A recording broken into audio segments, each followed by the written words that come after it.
But China today is more like a pressure cooker. Yeah. It's all sealed, so everyone is inside. But pressure keep going up, but there's no way out, and so this is a very dangerous situation. Welcome to the Gist on StratNews Global. I'm Surya Gangadharan.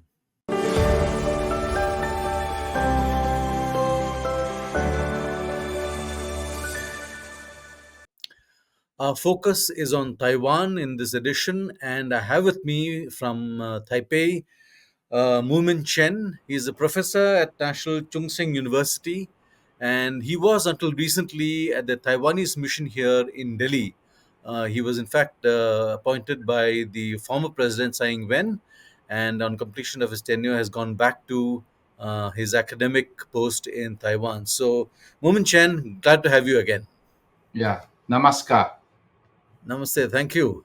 Tell me, you've just got back from after serving nearly 4 years in India. Yeah. What is it that you see as the maybe the big strides made in the relationship, and what is it that you see is holding it back? Okay. I came to India in September 2020, and I served as a deputy in our mission in India. The full name is the Taipei Economic and Cultural Center in India till last month. And you know that in the past 4 years, the whole world, including Taiwan and India, experienced the COVID pandemic. So actually, the first year, the first 2 years, we didn't see much exchanges, or we didn't see much progress in bilateral relations. But I think start from the second half of 2022, I think that a lot of things came back, including bilateral trade and including investments, people-to-people exchange, and Taiwan also signed a serious agreements with the Indian government. And if you want to say the biggest achievement, I would say that first we announced to open a new office in Mumbai. This will be our third office in India after Delhi and Chennai. And Mumbai office is expect to open later this year. And another thing I think I would consider it to be achievement is that India and Taiwan signed the labor mobility agreement. It was signed early this year. So we also hope that by the end of this year, we will have Indian friends coming to Taiwan to work, because of Taiwan right now we have a serious labor shortage, and by having this labor mobility agreement, we hope to promote more people-to-people connection between both countries. And in terms of the, I don't say setback, but I would say that right now the bilateral trade between India and Taiwan, according to the figures we got, is about $8 billion. India is in terms of the like a trade volume, India is ranked like a 15, 16 of Taiwan's as a Taiwan's trade partner. But you look at the size of India, this number is very, very small. Yeah. And Taiwanese companies right now, there are about 200 Taiwanese companies in India, and their investment, I think in total is about like $4 billion. And again, this number is not impressive at all, because if you look at the number of Taiwanese investment in other countries, then I think that the amount of our investment in India is still very small. So I think I still have a space for more progress and growth. Mm-hmm. So, is there a perception in Taiwan about India that it's a bad place to invest and don't go there? I mean, what is the sense among people you Okay, talk to? I think Taiwan actually we most people have never visit India. So for them, I think, of course, everyone know India. Indian soft power is quite influential in Taiwan. Yoga, Indian food, Bollywood movies. So people know about India. But in the past, because Taiwan and India are quite far from each other, so in the Yeah. past, very few people did have a chance to visit India, and also very few Indian people are in Taiwan.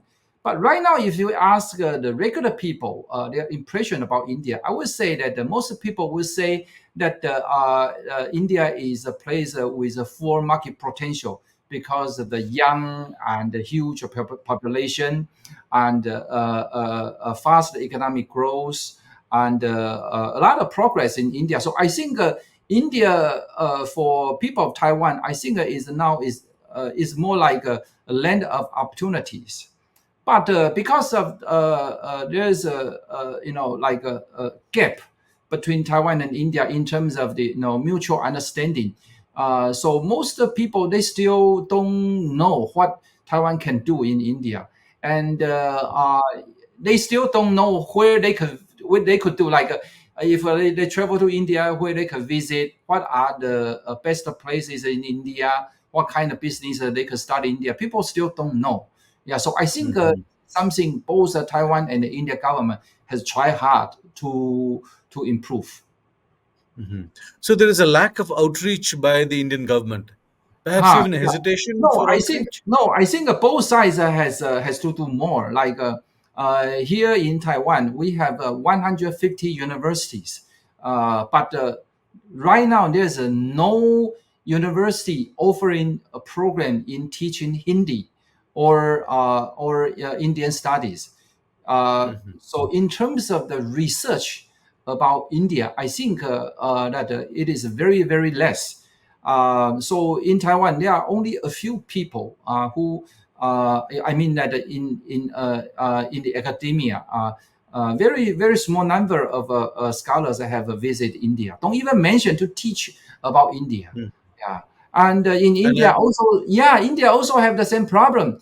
When I was in India, sometimes I was invited to give a talk in universities and research institute. I was surprised that the most Indian young people they heard about Taiwan, but they know very little about Taiwan, except those who do research on East Asia, China, Japan. They know a little bit about Taiwan, but the most people they know very less. Yeah, so sometimes I have to when I talk to Indian friends, I try to explain to them what Taiwan look like. I have to say that oh, it look like Japan, look like Korea. I have to say something like this because Indian friends, if they never been to Taiwan, they can hardly imagine what Taiwan look like. yeah, Yeah. and the paradox is everything is out there on Google. You can just Google and get to Yes, know. yes, yes, yes. Yeah, but you see that Yes. Indian travel a lot. They visit Singapore. They visit. They watch Korean drama. And in the past 2 years, a lot of Indians travel to Vietnam, and Indians go to Bangkok. You see, but very few Indians actually come to Taiwan. So when I try to Mhm. explain to our Indian friends that yeah, you can come to Taiwan, you can study in Taiwan, you can encourage Taiwanese companies to invest in India. It will take some time for Indian friends to know the strengths and the value of Taiwan. Mhm. Coming back to Taiwanese businessmen and the reluctance to invest here, are they in that sense drawing comparisons with the ecosystem in China and how they dealt with there and how perhaps messy it is in India? You mean that Taiwan is a company their experience in India? Yeah, yeah. Compared to Okay. perhaps China? Yeah. No, you see, Taiwan is a company that started investing in China since the 1980s. And Okay. in the past 30, 40 years, we invest over 200 billion US dollars in that country. So the number of Taiwanese companies in China is about 1 lakh. You see, almost Oh my gosh. 100,000 Taiwanese companies registered in China. So actually, for Taiwan, China used to be a very big market, and Taiwanese companies make a huge profit from China. Mhm. But in recent years, particularly after Xi Jinping came to power, we know that China's business environment got deteriorated, and also the Mhm. political situation also became more tense. So a lot of the Taiwanese companies gradually pull out from China and relocate in other countries. India, because it's a size and market potential, did attract a lot of Taiwanese companies to invest in India. And I would say that most of the Taiwanese companies and business people now in India, they more or less had experience in China. So they like to make a comparison, saying that Yeah. okay, this is what I did in China, and this is what we experience in India. And of course, both societies are quite different from each other. That in terms of food, the Yeah. food we had in India is different from the food we had in China, and Completely. also the society, the cultures, the values are quite different. Yeah, but I think Taiwanese companies are learning. And right now, I would say that you see, last month in Delhi, we had the Taiwan Chamber of Commerce, being established in Delhi. So right now Yeah. in India, we have a Chamber of Commerce, Taiwanese in Delhi, Mumbai, Bangalore, and Chennai. So the numbers are increasing, and these companies they also try to adapt to the Indian society, Indian way of life. It will take some time for Taiwanese companies to fully embrace Indian society, or Mm. for the Indian friends to get used to the Taiwanese companies business culture. But I think the things are improving gradually. Yeah, it will take some Mhm. time. Not that easy, but take some time. Yeah. Mhm. Tell me, in areas like semiconductors and electric vehicles and so on, where there Huh. is so much incentives being offered by the Indian government, is there Yeah, any interest in Taiwan? yeah, actually, right now I know there are at least four Taiwanese electronic vehicle companies are investing in India. I think that they are all in Pune or Gujarat, as I know. These Mhm. Taiwanese EV companies, some of them start manufacturing some prototypes vehicles in India, and in future they will start selling. Yeah, and semiconductor, we know that 2 months ago, Taiwanese semiconductor company PSMC joined form a partnership with Tata, and then they will build up a foundry factory in Gujarat. This will be India's first foundry factory, the first ever, the first one, and it is sponsored by Taiwanese company. So I think that even the number is small, but the semiconductor and these IT industries is not, that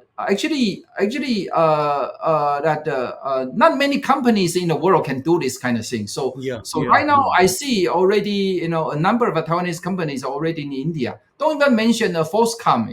Right now the biggest Taiwanese private company in India is Foxconn, and in India they also invest in not just in a mobile phone assembly. They also invest in other sectors. Mhm. So going forward, you would expect things to improve as Yeah, I awareness think about India no, I builds. think now India. If you want to name any country in the India that will have a full potential for high economic growth, and then I will only bet in India. You see, yeah, you see that the entire Yeah, ASEAN, 10 countries together, the population is less than half of India. Yeah. Okay. yeah, And you see, ASEAN, they have 10 different, countries, but India is only one country. Yeah. yeah, And in terms of the land size, the population much bigger. And in India right now, you see 1 year, India, that how many mobile phones have been sold. yeah.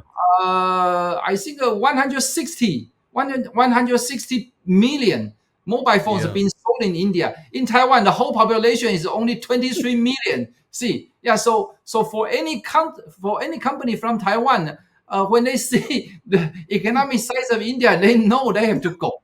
Yeah, no matter they like it or not, they have to go to India. Yeah. I want to come to China. You're back there. You're China's. We hear all this and read all this stuff about the Chinese economy on a descending Yeah. path. What's Uh, the true story here? Okay, yeah. I think this is the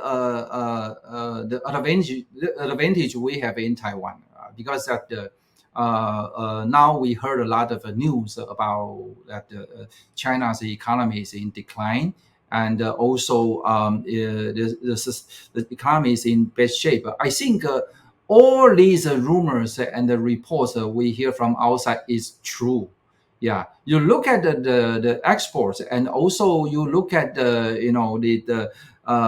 information released by some independent media from from China. You know that China never fully recovered from the COVID The pandemic. COVID. Yeah. Mhm. Even before the COVID, China's economy already in decline. There are several reasons for this. Because you see, China's strategy for development is to attract a foreign investment to China to manufacture goods in low price and then export to all over the Yeah. world. Yeah, they did this in a very successful way. In the past 20, 30 years, they make a huge profits. Yeah, and of Mhm. course, the world also benefit, by China's economic growth because right now a lot of products we use today, not just Taiwan, but also all over the world. The price could be so cheap is because China they had a cheap Yeah. labor. Yeah, Yeah. but China's labor has been on rise. I talked to some Taiwanese business people in India. They were in China before. They say that compared to the 10, 15 years ago, the labor cost increased 5 or even 10 times. Yeah, so Uh-huh. so for these companies to make such a huge profit in China is impossible.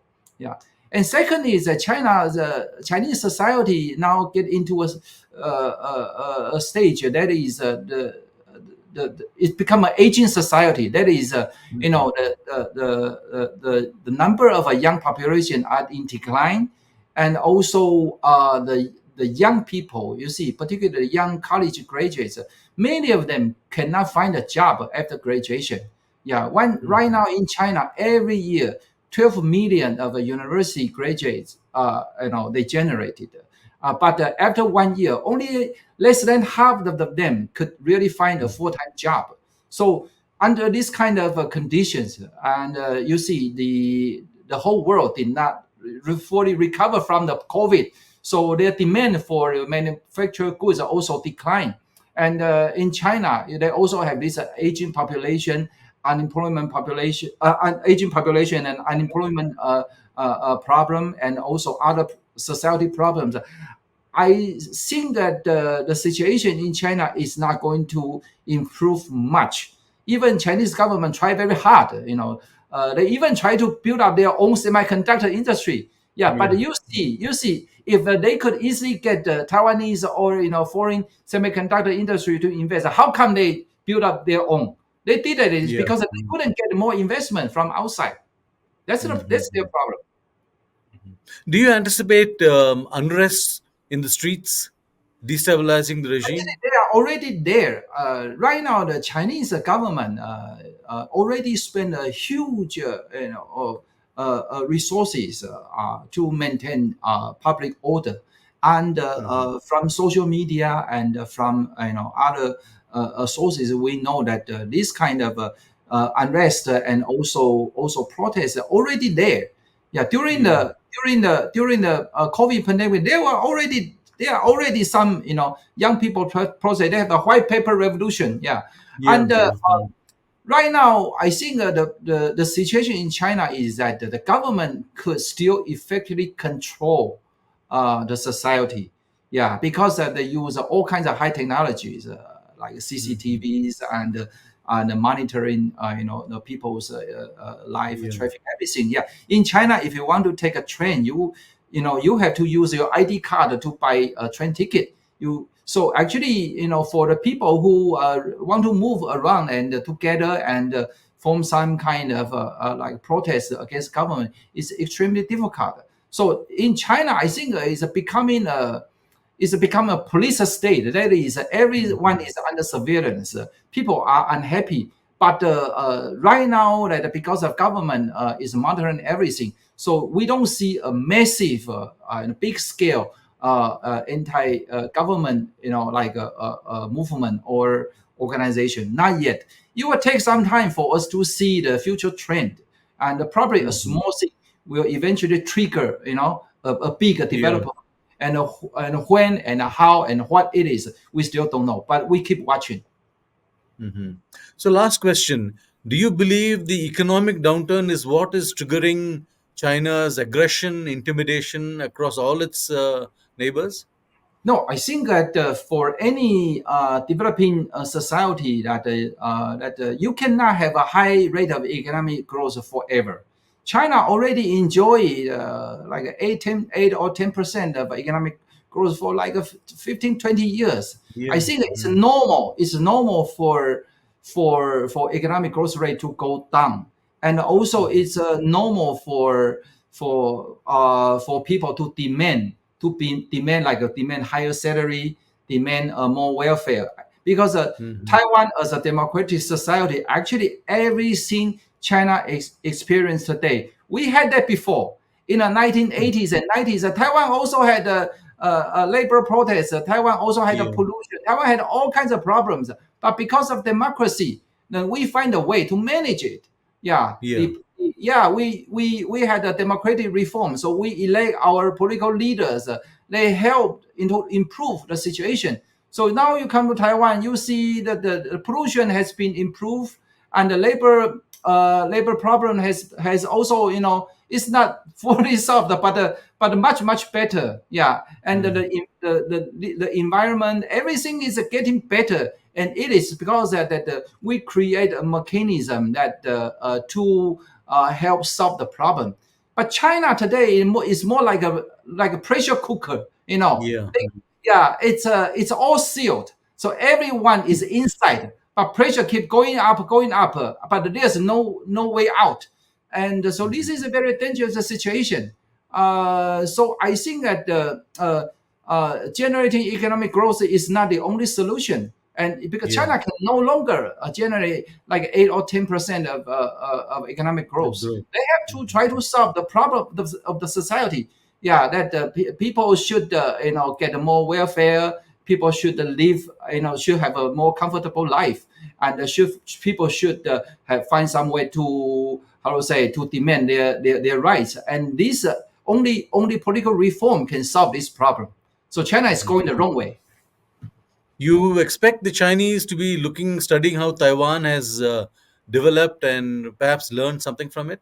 No, the Chinese government or the Communist Party today, they try so hard to avoid the past we have. They are Mm. so afraid of democracy, so afraid Yeah. of the Western style of political system. So I don't know, but I after we all experience. The in Taiwan we had authoritarian political system Yeah. before, and we experienced democratization. And India right now also enjoy democracy. You are electing Yeah.